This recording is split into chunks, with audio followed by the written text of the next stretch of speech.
তোমাদের বলবো তোমরা পরীক্ষা দিতে যাবার আগে অন্ততপক্ষে এই 40টা প্রশ্ন অবশ্যই একবার দেখে নাও। প্রথম প্রশ্ন দেখো, দুয়ারেতে বারবোসা কোন দেশের পর্যটক ছিলেন? উত্তর কি হবে? অপশন ঘ, পর্তুগাল। সঠিক উত্তরটি হবে অপশন ঘ, পর্তুগাল। নেক্সট, পারস্যের পর্যটকের নাম? অপশন খ, আব্দুল রাজ্জাক। 3 নম্বর প্রশ্ন দেখো, নিকোলো কোন্টি কোন দেশের পর্যটক ছিলেন? অপশন খ, ইটালি। ওকে, পরের প্রশ্ন, বাহমনি রাজ্যে দেশীয় অভিজাতদের বলা হতো কি? বাহমনি রাজ্যে দেশীয় অভিজাতদের বলা হতো, এই প্রশ্নটা কিন্তু আমরা টেস্ট পেপারে একাধিক সেটে পেয়েছিলাম, দক্ষিণী মুসলমানি। ওকে, পরের প্রশ্ন, বানিহাটির যুদ্ধে, বানিহাটির যে যুদ্ধ হয়েছিল সেই যুদ্ধের একটি পক্ষের নাম কি ছিল? অপশন ঘ হচ্ছে সঠিক উত্তর, বিজয়নগর। চলে আসবো 5 নম্বর প্রশ্নতে, দোহা রচনা করেন কে? অপশন ক হবে সঠিক উত্তর, কবির। তাহলে দোহা রচনা করেন কবির। নেক্সট প্রশ্ন দেখো, সুফিরা হঠযোগ শিখেছিল কার কাছ থেকে? খ, সুফিরা হঠযোগ শিখেছিল নাথপন্থীদের কাছ থেকে। পরের প্রশ্ন, কবির শিষ্য ছিলেন, কবির কার শিষ্য ছিলেন? অপশন গ হবে সঠিক উত্তর, রামানন্দের।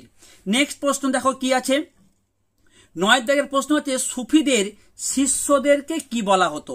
সুফিদের শিষ্যদেরকে বলা হতো অপশন গ, মুরিদ। ওকে, চিশতি সম্প্রদায়ের প্রতিষ্ঠা করেন কে বা প্রতিষ্ঠাতা কে ছিলেন? উত্তর হবে অপশন ক, মঈনুদ্দিন চিশতি।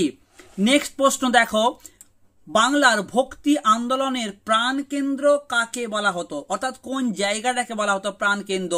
উত্তর হবে ভক্তি আন্দোলন মানে নবদ্বীপ, অপশন গ। নেক্সট প্রশ্ন, চৈতন্য চরিতামৃত গ্রন্থটি রচনা করেন কে? অপশন ক, কৃষ্ণদাস কবিরাজ। পরের প্রশ্ন, মাহমুদ গাওয়ান কোন শাসকের মন্ত্রী ছিলেন? মাহমুদ গাওয়ান ছিলেন 3য় মোহাম্মদ শাহের মন্ত্রী। ওকে, ঘ হচ্ছে সঠিক উত্তর হবে। নেক্সট দেখো প্রশ্ন কি আছে, বানিহাটির যুদ্ধ কত খ্রিস্টাব্দে হয়েছিল? না 1565 খ্রিস্টাব্দে, 1565 খ্রিস্টাব্দে বানিহাটির যুদ্ধ হয়েছিল। নেক্সট, বাহমনি বংশের অন্যতম শ্রেষ্ঠ সুলতান কে ছিল? খুব ভালো এবং গুরুত্বপূর্ণ প্রশ্ন, সঠিক উত্তর হবে অপশন ক, তাজ উদ্দিন ফিরোজ শাহ। নেক্সট প্রশ্ন কি আছে, সঙ্গম বংশের শেষ রাজা কে ছিলেন? এই প্রশ্ন তোমাদের সকলের পারা উচিত, উত্তর হবে অপশন ক, দ্বিতীয় বিরূপাক্ষ। বিজয়নগর রাজ্য প্রতিষ্ঠিত হয় কবে? বিজয়নগর রাজ্য প্রতিষ্ঠিত হয়েছিল 1336 খ্রিস্টাব্দে, অর্থাৎ অপশন ক এরটা হচ্ছে সঠিক উত্তর। ঠিক আছে, নেক্সট প্রশ্ন খুব গুরুত্বপূর্ণ, আমুক্ত মাল্যদা এই গ্রন্থটি কোন ভাষায় লেখা হয়? এটাও আমরা টেস্ট পেপারে একাধিক সেটে পেয়েছিলাম, উত্তর হবে তেলেগু ভাষাতে।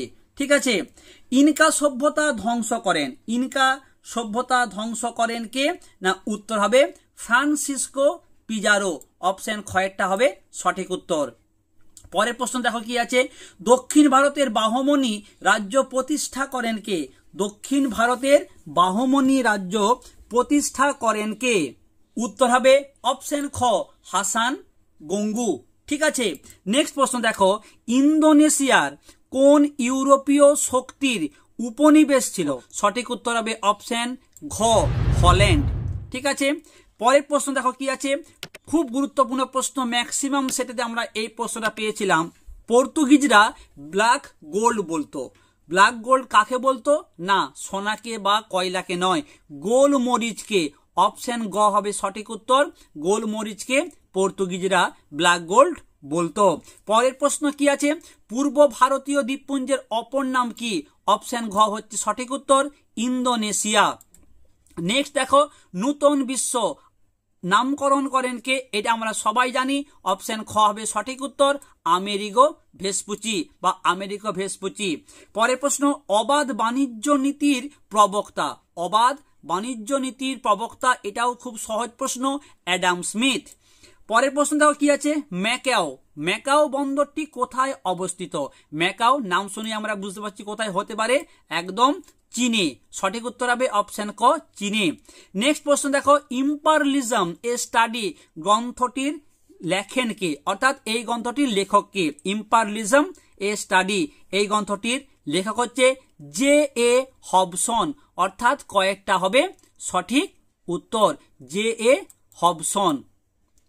ঠিক আছে, পরের প্রশ্ন, টিউটনিক জাতির অংশ হলো, টিউটনিক জাতির অংশ কারা? জার্মানরা। হিল্ডার বলেছিল আমরা টিউটনিক, আমরা আর্য জাতির বংশধর। অতএব সঠিক উত্তর হবে অপশন ঘ। নেক্সট, গন্ডামার্কের সন্ধি। গন্ডামার্কের সন্ধি হয়েছিল, তোমার সালটা হচ্ছে 1879 খ্রিস্টাব্দে, 1879 খ্রিস্টাব্দে। অপশন ঘ হচ্ছে সঠিক উত্তর।